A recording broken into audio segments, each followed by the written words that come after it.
Bonjour à tous, nous sommes très heureux de vous voir déjà aussi nombreux connectés. On voit aussi qu'un certain nombre d'entre vous sont en train de se connecter, donc je vous propose de leur laisser 2-3 minutes de façon à ce qu'ils se joignent à nous et on commencera d'ici là. À tout de suite.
Bonjour à toutes et à tous, bienvenue pour ce nouveau webinaire. Nous sommes très heureux de vous accueillir aussi nombreux.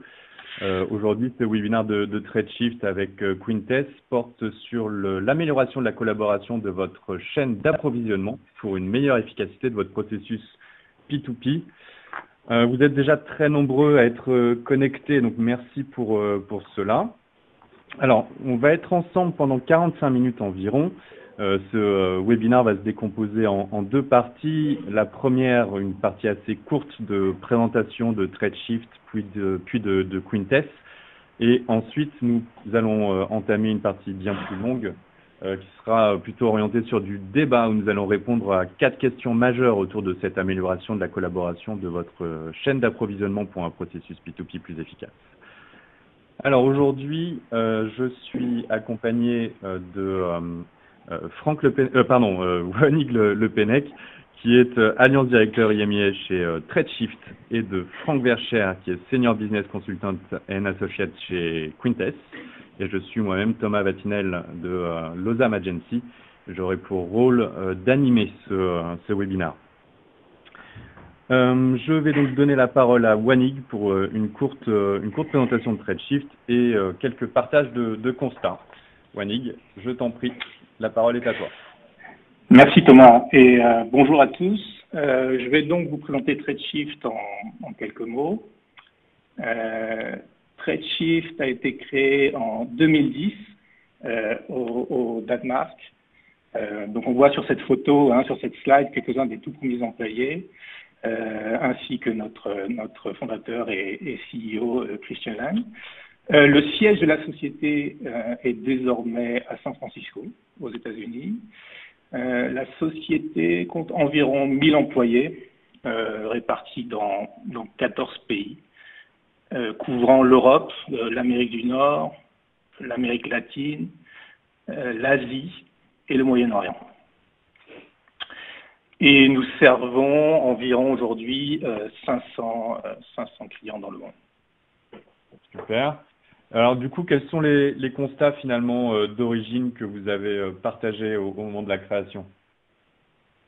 Alors, lorsqu'ils ont créé TradeShift, les fondateurs sont partis d'un constat d'origine, qui était que la chaîne d'information sur la supply chain est fragmentée. Ce qui veut dire que, en fait, du premier contact que je peux avoir avec mes fournisseurs, en passant par la contractualisation avec ce fournisseur, l'émission d'une commande et jusqu'au paiement d'une facture de ce fournisseur, eh bien, toutes ces étapes sont fragmentées, dans le sens où il y a un très grand nombre d'applicatifs qui vont me permettre de réaliser ces différentes étapes.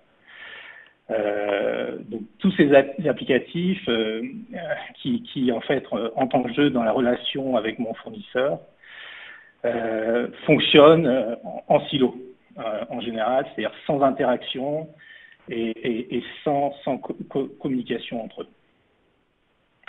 Donc ce fonctionnement en silo en fait ne permet pas d'avoir une information à jour. Et évidemment nuit à la visibilité sur les échanges et les interactions que je peux avoir avec mes fournisseurs. Donc il y a un vrai manque de transparence dans les échanges. Et donc du coup, qu'est-ce que vous avez cherché à faire alors? Oui, donc la réponse de TradeShift, c'est à cette fragmentation ou à ce manque d'accès, on va dire, d'informations fiable a été en fait de connecter toutes les entreprises afin que celles-ci puissent facilement collaborer entre elles et ainsi améliorer la confiance et réduire le risque. Ok, et quelle est la réponse de TradeShift aujourd'hui à tous ces constats? Alors, TradeShift, en fait, qu'est-ce que TradeShift? TradeShift, c'est avant tout un réseau business to business. Donc, ce qui veut dire que TradeShift est un réseau d'entreprises et vraiment l'ambition chez TradeShift, c'est de connecter toutes les entreprises dans le monde. Donc, aujourd'hui, il y a plus de 1,5 million d'entreprises connectées et qui font partie du réseau TradeShift. Alors, comme on le voit sur cette slide, ces entreprises peuvent avoir différentes activités. Il peut s'agir d'acheteurs, de fournisseurs, de banques, d'assurances ou encore de prestataires logistiques qui peuvent, en étant connectés au réseau, fournir un certain nombre de services ou bénéficier d'un certain nombre de services et tout en ayant la possibilité d'interagir avec le reste du réseau. Parfait, donc en fait, en soi, un peu comme un réseau LinkedIn pourrait le faire. Exactement, c'est un petit peu l'analogie qu'on fait, c'est un peu comme sur LinkedIn. Chaque entreprise, en fait, crée son profil pour pouvoir ensuite créer des connexions individuelles entre sociétés, entre les différentes sociétés présentes sur le réseau et ainsi digitaliser les interactions. Super. Et donc, du coup, ça se traduit via cette slide-là, j'imagine, en termes de solutions. Exactement. Donc, toute cette digitalisation de la relation entre sociétés, en fait, TradeShift la propose au travers de quatre grandes offres qui sont décrites sur cette slide. Donc, TradeShift Pay, qui est en fait la première grande offre, et en fait qui couvre toute la partie facturation fournisseur. TradeShift Cash, qui offre quant à elle une solution de paiement anticipé vers mes fournisseurs, et TradeShift Buy et TradeShift Go, qui sont en fait nos solutions d'achat. Donc, alors TradeShift Buy via des places de marché, marketplace, et TradeShift Go, la solution d'achat en mobilité. Alors du coup, comment ça se passe si j'ai un besoin qui n'est pas rendu par ces quatre grands thèmes? Oui, alors et en effet, c'est là un très bon point, c'est que en fait ces quatre grandes offres que nous proposons chez TradeShift ne peuvent pas répondre forcément à tous les besoins de nos clients. Et c'est la raison pour laquelle nous avons choisi en fait une approche de type smartphone, donc une autre analogie, où nous mettons à la disposition de nos clients des apps qui peuvent être activées sur la plateforme TradeShift pour répondre à un besoin précis. Alors ces apps sont soit développées par TradeShift, soit en fait par toute société présente sur le réseau, soit par des partenaires. En fait, et donc ça permet vraiment d'avoir une approche modulaire et flexible et de choisir une app en fonction d'un besoin précis. Donc TradeShift, en fait, c'est vraiment un réseau, un peu comme LinkedIn, mais c'est aussi une plateforme d'app, donc un peu comme un smartphone. Et ces apps sont complètement intégrées à la solution digitale que nous offrons à nos clients pour fournir un service instantané au moment opportun. Parfait, très bien. Donc, oui, vas-y. Ouais. Donc, en résumé, là on le voit, c'est l'App Store de TradeShift. Donc, sur cet App Store, on trouve toutes les apps qui sont disponibles.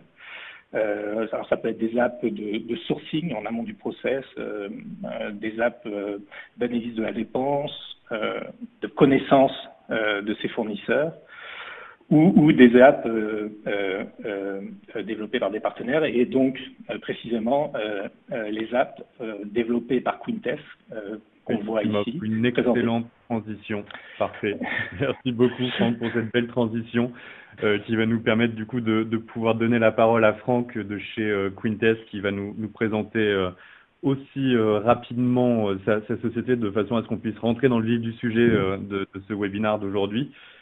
Franck, je te donne la main, à toi. Merci Thomas, merci Bani, bonjour à tous. Effectivement, Quintess est une société franco-hollandaise qui a été créée en 2004. À l'origine, c'était une spin-off d'un éditeur américain de supply chain. Aujourd'hui, donc, notre siège se trouve à Rotterdam, aux Pays-Bas justement, et nous avons des opérations dans différents pays, que ce soit en France, en Allemagne, aussi en Belgique. Et notre cœur de métier, c'est véritablement justement la collaboration et l'intégration de la chaîne d'approvisionnement.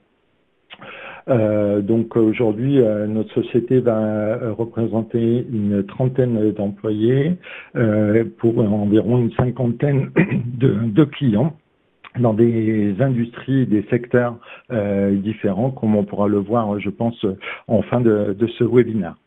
C'est même sûr, on va le voir en cette fin de webinaire. On a 3 jolis retours d'expérience clients à proposer à notre audience, donc restez bien connectés jusqu'au bout. Absolument.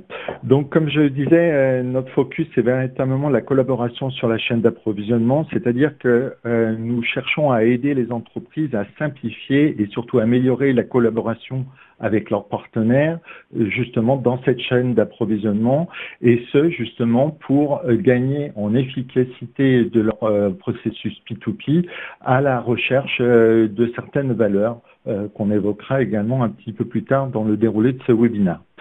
Donc aujourd'hui, Quintess est un partenaire technologique de TradeShift, comme Vanid l'a dit, c'est-à-dire que nous fournissons des applications de gestion de la chaîne d'approvisionnement sur leur plateforme.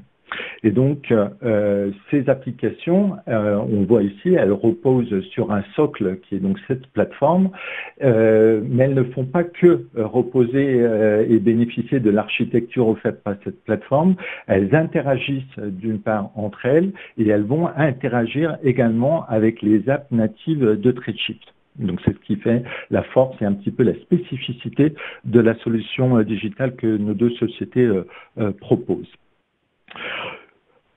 Ensuite, si on regarde justement le contenu offert par ces applications, on va s'apercevoir, comme l'indique ce slide, que justement, elles vont chercher à optimiser l'efficacité de la chaîne d'approvisionnement, mais justement pour une finalité qui est pour une entreprise de créer, d'obtenir une valeur, qu'elle soit opérationnelle, qu'elle soit financière, qu'elle soit stratégique. Et ça nous amènera également à discuter des différents acteurs, des différents départements, des différents en fait moteurs et volontaires dans un tel projet de digitalisation.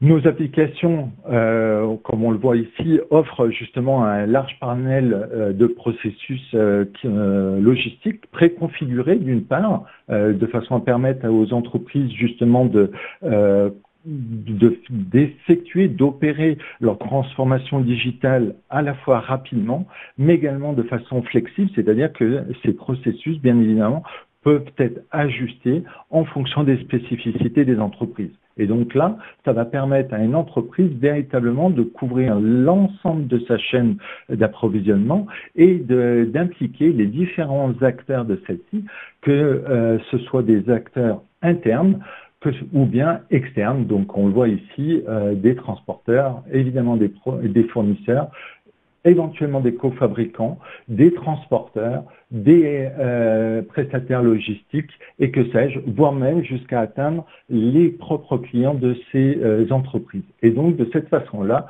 on va bien couvrir le spectre entier du processus P2P, que ça se passe de la partie sourcing aux prévisions, à la gestion des stocks, les expéditions, les commandes, etc., jusqu'à la facturation et les paiements couverts par les apps TradeShift que mentionnait Vanik un petit peu plus tôt. Donc c'est ce que reprend ce slide, c'est-à-dire que notre vision conjointe avec TradeShift, c'est véritablement de supporter le processus intégral P2P en boucle fermée, c'est-à-dire que on ne cherche pas à conserver les silos d'une entreprise, mais bien au contraire d'avoir une collaboration transverse au travers des différents domaines de l'entreprise. Et ça va passer justement par une association, une synergie d'apps, aussi bien supply chain telles que Quintess va les fournir, que des apps TradeShift en interaction. Alors, je vais jouer le rôle de la synthèse, rôle et exercice un peu délicat, puisqu'il va s'agir de dire en 10 secondes ce que vous venez de dire en 10 minutes. Mais si on relie donc finalement l'offre TradeShift à Quintess, on va pouvoir aussi bien gérer son processus P2P qui est classiquement géré, on va dire, dans les entreprises, tout en prévoyant l'amont et l'aval, tout en engageant l'ensemble de ses fournisseurs et parties prenantes. Est-ce que ma synthèse vous convient, messieurs? Absolument, en ce qui me concerne. Ouais, super. Bon, du coup, je vous propose de rentrer dans le vif du sujet, donc dans cette deuxième partie, qui va être de répondre à ces 4 grandes questions. La première étant pourquoi une solution digitale spécifique améliore la visibilité et vous donne accès à plus d'informations. Ça, c'est vraiment la question qui va nous permettre de pouvoir poser finalement le contexte de cette deuxième partie. Et la première question qui me vient un petit peu à l'esprit derrière, c'est finalement à quel type d'information réellement la solution donne accès. Alors, est-ce que je pense que Wanik, tu avais quelques éléments de réponse déjà en premier lieu sur cette question. Oui, ou bien Franck, mais je peux commencer pardon. absolument là-dessus. En fait, ce qui est important pour nous, c'est vrai, c'est que toute l'information soit stockée au même endroit et que toutes les personnes, en fait, et tous les départements de l'entreprise puissent accéder au même niveau d'information. Donc il y a évidemment différents types d'informations qui sont disponibles au travers de la solution. Et Franck, donc je te donne la main. Merci Vanig.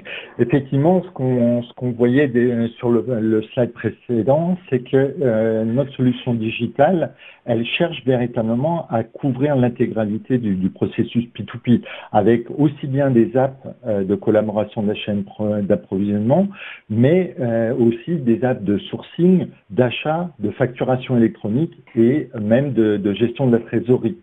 Donc, ce que l'on cherche à proposer, à livrer à nos clients, c'est que avec une plateforme commune, des apps aussi bien Tradeshift que Quintess qui vont interopérer entre elles, vont offrir une solution hybride unique qui va associer en fait différentes technologies. C'est-à-dire qu'on va, au travers de la plateforme, au travers des apps, offrir aux entreprises et à leurs fournisseurs et à leurs partenaires en fait de la chaîne d'approvisionnement une interface utilisateur, une expérience aussi bien via le web que par une intégration business to business.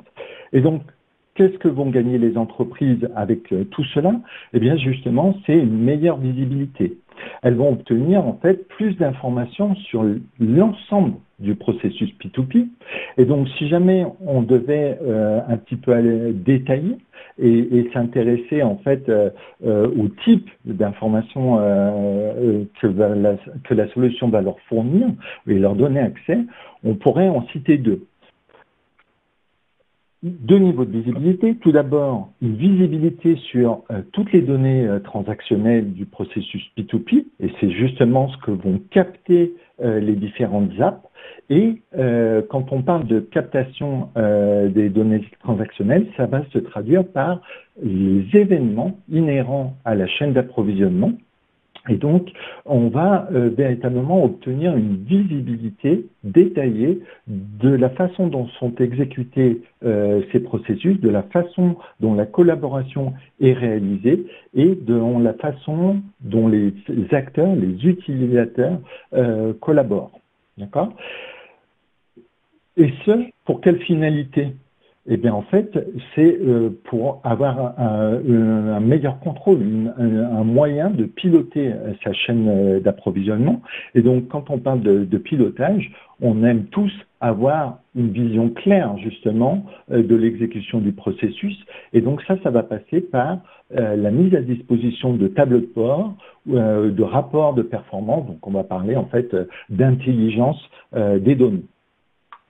Alors, je me permets de te couper, Wanning, parce qu'il y a juste une chose que j'ai oublié de préciser avant de rentrer dans cette deuxième séquence de débat, c'est que, en fait, l'audience peut participer aussi en nous posant ces questions en live, donc n'hésitez pas à nous les poser directement, on les prendra avec grand plaisir et on prendra le temps d'y répondre.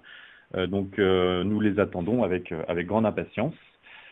Du coup, comme je t'ai coupé, Franck, je vais essayer de résumer aussi. Donc finalement, on apporte, il y a une très grande visibilité sur les données qui sont apportées, mais on n'a pas forcément parlé de quel type de données qu'on partage et avec qui on les partage aussi.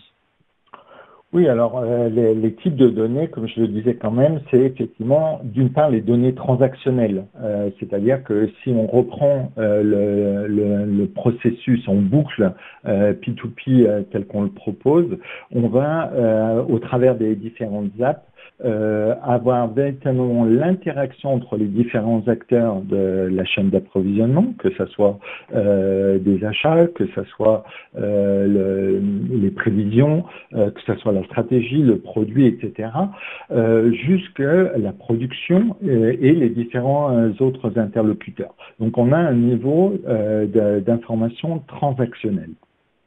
Et ensuite, on a la traçabilité. Et ça aussi, c'est très important pour le pilotage d'un processus P2P.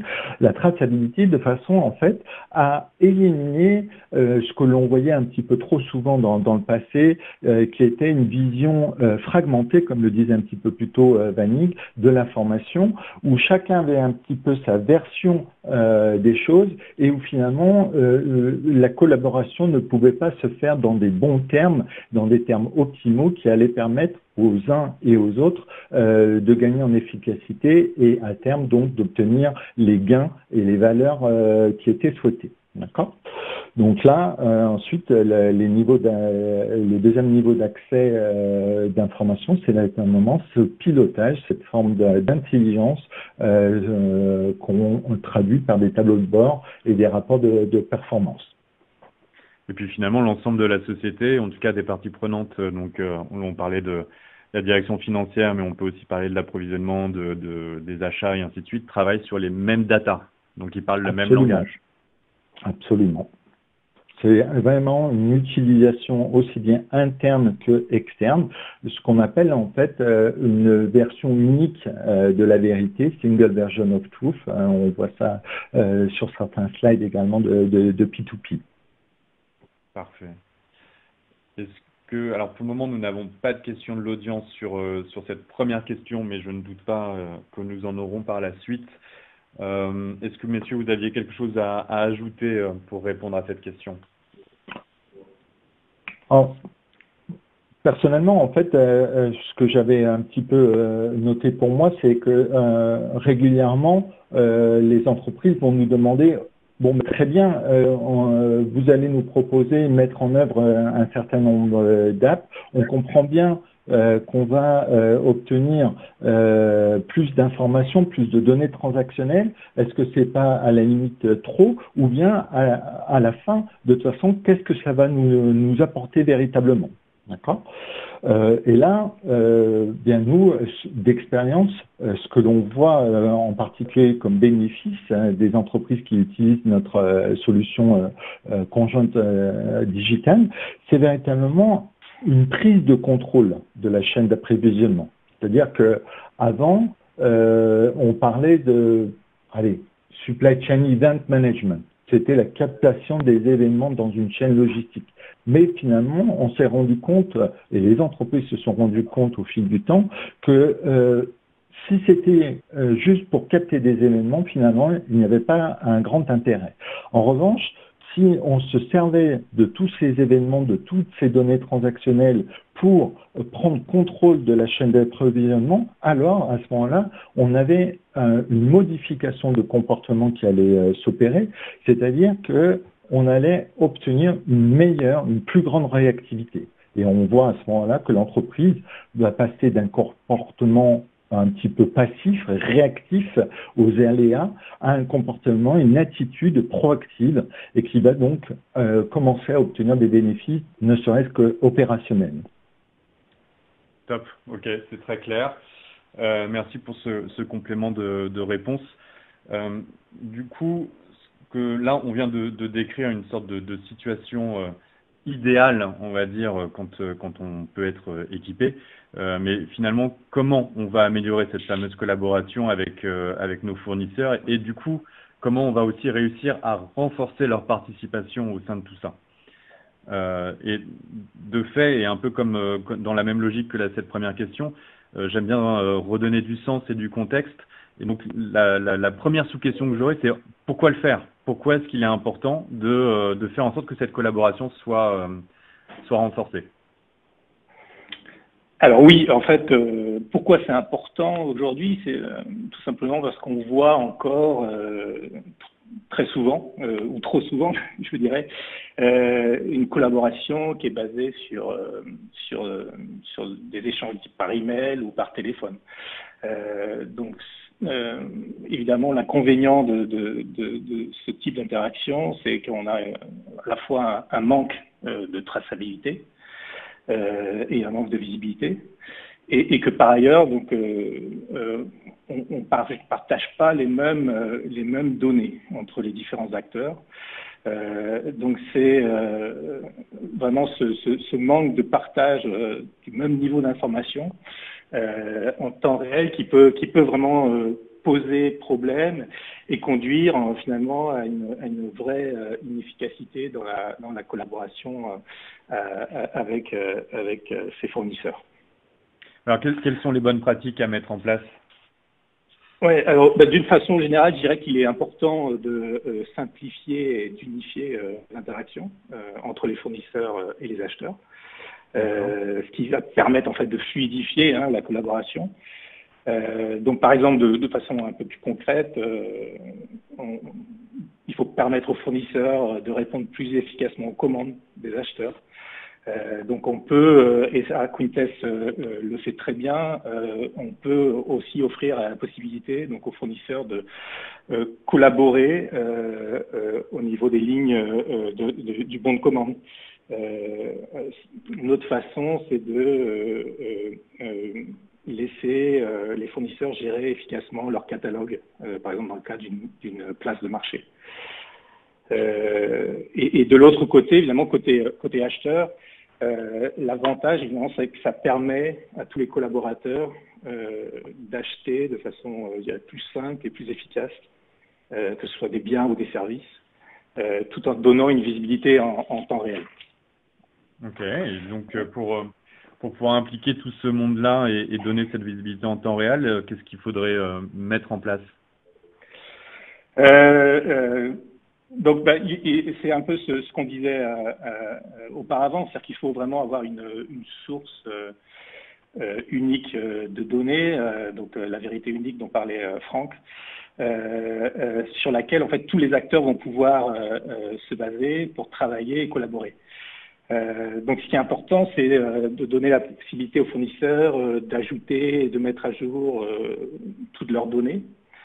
Donc directement, et ça c'est ce que nous offrons donc directement sur la plateforme TradeShift et sur les apps proposées par Quintess. Et ainsi, donc les acheteurs peuvent travailler, voilà, avec non seulement des fournisseurs, on va dire solides, connus, mais aussi donc avoir accès, obtenir un accès instantané à des données en temps réel et actualisées. Quand on veut mettre en place ce genre de choses au sein de son organisation, il est préférable d'impliquer qui dans ce type de projet? Alors, en fait, je dirais que c'est un peu à la fois, évidemment, le département en charge des fournisseurs, donc des achats, évidemment, qui seront impliqués, mais c'est vraiment un travail, je dirais, qui est commun à l'ensemble des départements.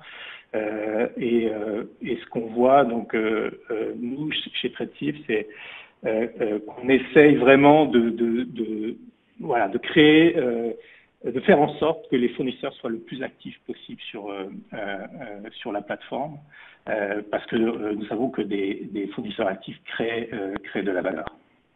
Oui, c'est un peu la suite de mon questionnement et finalement pour finir de répondre à cette question, donc c'est clairement un projet d'entreprise qui peut, au regard de ce qu'on souhaite mettre en place, toucher quand même pas mal de services, mais on parle énormément des fournisseurs, parce qu'on souhaite quand même les intégrer dans tout ce processus. Mais alors, finalement, comme ils sont extérieurs à l'entreprise, donc ils n'ont pas forcément la même stratégie ou ce genre de choses, mais comment on va réussir à animer ces fournisseurs? Est-ce qu'il y a des méthodes qui fonctionnent, d'autres qu'il faut éviter? Qu'est-ce qu'il faut faire de façon très pratico-pratique? Oui, alors chez TradeShift, en fait, c'est vrai que pour nous, ce qui est clé pour pouvoir animer ces fournisseurs, comme tu le dis, et pour pouvoir en fait renforcer leur adhésion et leur participation, ce qui est clé chez TradeShift, c'est vraiment de leur apporter de la valeur. Donc c'est pour ça en fait que nous proposons plusieurs avantages aux fournisseurs qui rejoignent la plateforme TradeShift. Donc le premier avantage qui est assez simple mais très important est que les fournisseurs peuvent s'enregistrer et commencer à utiliser la plateforme gratuitement. Donc ils peuvent par exemple recevoir des bons de commande ou émettre des factures. Un autre avantage est que nous proposons par exemple à nos fournisseurs d'être payés en 2 jours après l'émission de leur facture. Donc ce qui est clairement en fait une motivation pour les fournisseurs à s'enregistrer sur la plateforme TradeShift.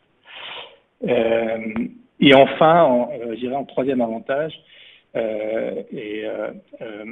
on l'a déjà décrit un petit peu auparavant, mais on offre vraiment aux fournisseurs tous les outils pour pouvoir collaborer avec leur acheteur. Donc en fait, avec ces trois, je dirais, éléments, ce sont voilà, des éléments différenciants qui nous permettent aujourd'hui de connecter beaucoup plus de fournisseurs et plus rapidement, je dirais, que tout autre acteur dans l'industrie. Et je vais reprendre le deuxième avantage que tu as cité sur le délai de paiement, puisque ça m'offre quand même aussi une belle transition pour la question suivante. J'accélère un tout petit peu parce qu'il nous reste une dizaine de minutes avec deux questions majeures. Donc cette question est de savoir comment disposer de processus pour améliorer finalement la gestion de sa propre trésorerie. Je rappelle à l'audience que vous pouvez poser toutes vos questions en même temps dans le chat et on les prendra au fur et à mesure. Alors, du coup, déjà, quels sont les processus finalement qu'il faut commencer par améliorer si on vise une meilleure gestion de sa trésorerie? Alors, premier, je dirais avant tout, et on en a parlé aussi un petit peu précédemment, mais l'objectif vraiment c'est de digitaliser, centraliser et je dirais automatiser les différentes parties de son processus P2P. Donc, on va dire depuis le sourcing jusqu'au paiement, enfin les achats, le paiement, comme on l'a vu précédemment avec la plateforme TradeShift, on peut en fait automatiser au maximum tous ces processus. Et l'autre point important, je dirais qu'il faut mettre en place et dont il faut tenir compte, c'est que grâce à TradeShift, grâce à la plateforme TradeShift, on élimine en fait le fonctionnement en silo. Donc c'est-à-dire qu'en fait tous les départements, que ce soit achat, finance, trésorerie, sont connectés, peuvent travailler ensemble, et ce qui va permettre à la fois une meilleure gestion de la trésorerie, parce qu'on va pouvoir mettre en place des solutions qui vont être collaboratives. Ok, et pour justement faire en sorte que tout ça se mette en place correctement et facilement, quels sont les différents petits tips que tu pourrais nous partager? Quelles sont les bonnes pratiques en règle générale que tu as pu observer toi chez vos différents clients? Les bonnes pratiques, je dirais que par exemple, on en a parlé juste avant, mais on peut appliquer un programme de financement sur la supply chain, donc tel que Cash, hein, le programme proposé par TradeShift, et ainsi avoir la possibilité en fait de prendre des décisions appropriées qui vont permettre de gérer aussi plus efficacement la trésorerie. Ce qui est vraiment important et ce qui ressort en fait comme avantage et comme bonne pratique par l'utilisation des solutions TradeShift, c'est que en fait les différents départements de l'entreprise, donc soit par exemple le département qui va être en charge de payer les fournisseurs ou même le département trésorerie vont travailler ensemble en disposant du même niveau d'information. Donc on va éviter ainsi des problèmes où par exemple je suis au département trésorerie d'une grande entreprise, je mets un plan de financement en place pour le mois qui vient. Ce plan va soutenir, disons, la croissance de l'entreprise dans les prochains mois. Mais soudain, je découvre que, en fait, il y a une importante facture qui doit être payée tout de suite. Et donc, voilà, c'est un exemple qui peut remettre en cause le plan qui avait été prévu initialement. D'accord. Donc, de la même façon, là, on va impliquer un grand nombre de départements différents de la société, que ce soit les achats, la finance, l'IT, la trésorerie et ainsi de suite, j'imagine. Oui, tout à fait. Encore une fois, ce qui est important, c'est on brise le fonctionnement en silo et on permet à ces différents départements, différents services de travailler entre eux, tout en partageant vraiment, et c'est ça qui est important, le même niveau d'information. Super. Je vous propose, messieurs, de passer à la question suivante, puisque là, on va rentrer justement plutôt sur des retours d'expérience clients que vous avez en commun entre TradeShift et Quintess. Pour répondre à cette question, finalement, comment un réseau et des applications optimisent la chaîne d'approvisionnement? Et du coup, je vous propose de répondre à cette question, parce qu'il nous reste 5 minutes, par l'illustration. Et il me semble que nous commençons par Danone de mémoire. Et donc, je vous laisse reprendre la parole pour expliquer ce cas client. Merci Thomas. Donc effectivement, on avait préparé trois cas de success stories. Danone, donc dans le secteur des produits laitiers, l'agroalimentaire ou d'origine végétale. Également un autre industriel que tout le monde connaît, je pense, qui est Canon dans l'imagerie, mais également un autre secteur peut-être moins connu qui est le domaine agricole, la robotisation agricole et le bien-être animal, un autre sujet très d'actualité ces temps-ci.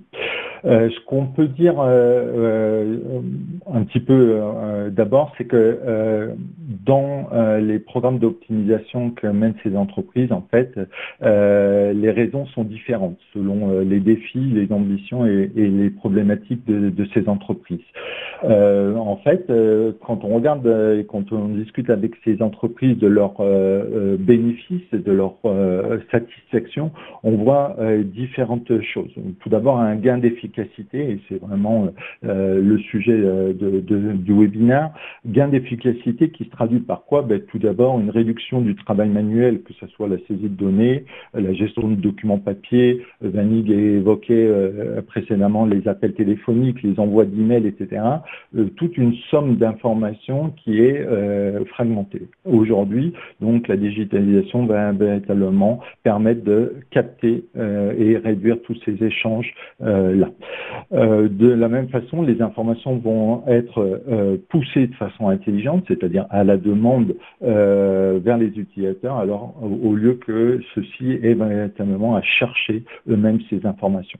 Ensuite, une entreprise comme Danone, elle va témoigner qu'elle a gagné en valeur opérationnelle, c'est-à-dire qu'il y a eu véritablement une amélioration du planning d'approvisionnement, un processus de réception qui est accéléré, moins de congestion dans l'ensemble de leur chaîne d'approvisionnement, une meilleure performance opérationnelle des sites, etc., etc.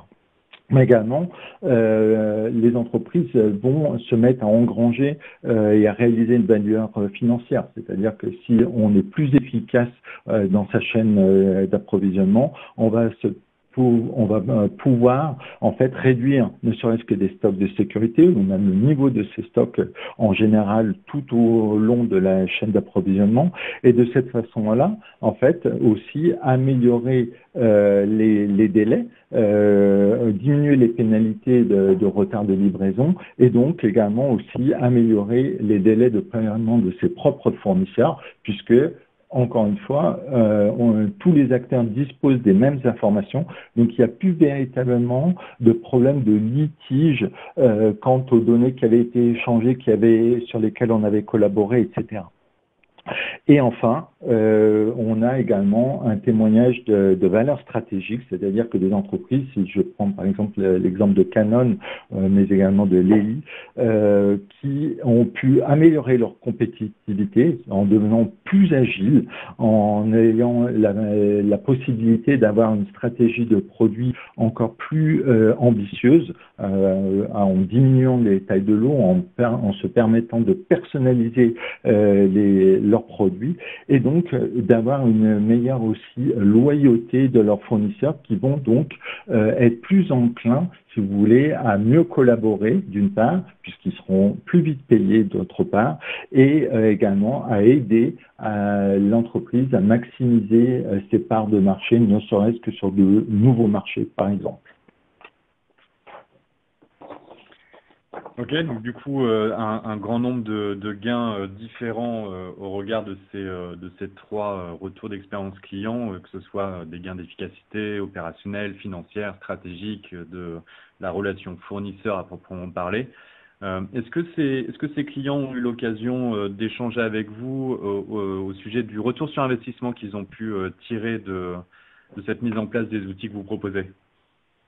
Oui, alors évidemment, c'est toujours le genre de questions qu'on essaie de leur formuler. Je pense que pour des raisons qui leur sont propres, ces entreprises vont jamais véritablement quantifier en cas euro ou que serais-je ces avantages, mais véritablement elles nous confirment qu'en fonction des défis qu'elles avaient et en fonction des valeurs qu'elles recherchaient, elles ont obtenu ces gains-là. Et donc, c'est ce qui fait que ces entreprises prolongent et heureusement d'ailleurs, véritablement l'expérience avec nos solutions. On a des grands opérateurs de chaînes d'approvisionnement qui sont nos clients conjoints avec TradeShip depuis maintenant de nombreuses années et qui continuent justement sur cette phase d'amélioration de leur processus.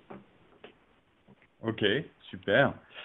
J'ai vu qu'on avait eu quelques petites questions entre-temps, mais malheureusement, le temps qui nous est imparti vient de s'écouler. Donc, ce que je vous propose, Franck et Wannick, c'est qu'on revienne vers ces personnes pour y répondre du coup, par téléphone ou par email, et de façon à quand même pouvoir toutes les traiter, mais sans retenir et tout en conservant la promesse qu'on a faite, à savoir libérer tout le monde pour 11h45.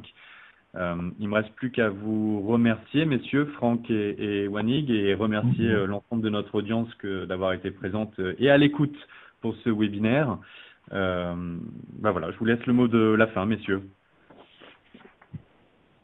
Wannick, la primeur. Oui, merci à tous. C'était un vrai plaisir de pouvoir partager ce webinaire avec vous.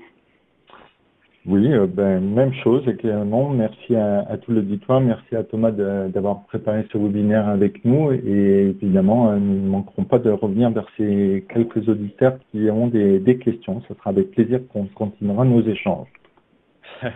Parfait, merci à vous. Et je souhaite à tout le monde une excellente journée et semaine même. Allons-y. À bientôt. Merci, à bientôt. Au revoir. Au revoir.